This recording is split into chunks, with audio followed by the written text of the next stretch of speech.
Algérie Ferry. Une traversée avec seulement 30 voyageurs.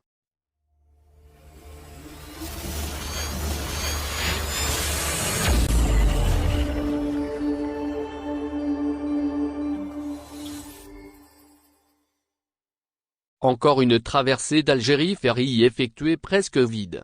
Un bateau de la compagnie maritime nationale a en effet pris son départ avec seulement 30 voyageurs à bord.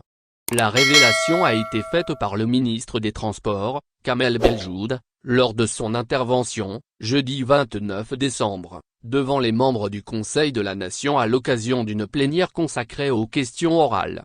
Algérie Ferry fait encore parler d'elle à cause de certaines pratiques qui ont été, à maintes reprises, dénoncées sur les réseaux sociaux. L'une de ces pratiques est relative aux traversées qu'elle effectue quasiment vides.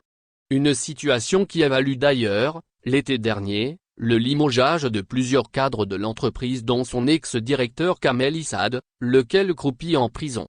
D'autres responsables et fonctionnaires de la compagnie ont été également rattrapés par la justice pour les mêmes chefs d'accusation. En dépit de cette main de fer avec laquelle les pouvoirs publics ont décidé de frapper, Algérie Ferry fait encore et toujours des siennes. Cette semaine, un bateau de cette compagnie a effectué une traversée avec seulement 30 voyageurs à bord, a révélé jeudi le ministre des Transports, Kamel Beldjoud. Il s'agit de la liaison Alger-Naples, a précisé la même source. Il faut dire cependant que cette ligne n'a pas suscité un grand engouement de la part des voyageurs depuis son lancement l'été dernier. Les ressortissants algériens établis en Italie ont toujours réclamé l'ouverture d'une ligne maritime vers la ville de Gênes. Peut-être donc que cette traversée a été effectuée presque à vide à cause du manque de la demande.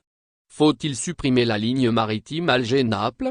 Si tel est le cas, autant supprimer cette route et mettre ainsi le navire qui la dessert à disposition des autres lignes qui enregistrent des sollicitations intenses et qu'Algérie Ferry ne peut pas prendre en charge à cause de sa flotte limitée. Il y a lieu de signaler pour rappel que la compagnie nationale assure le service avec seulement 2 bateaux et ce depuis plus d'1 mois. Le Tassili 2 et le Tariq Ibn Ziyad sont en effet indisponibles pour des raisons techniques. Le premier étant en panne et le second se trouve bloqué au niveau du port d'Alicante en Espagne. Merci de bien vouloir activer la cloche et de cliquer sur j'aime.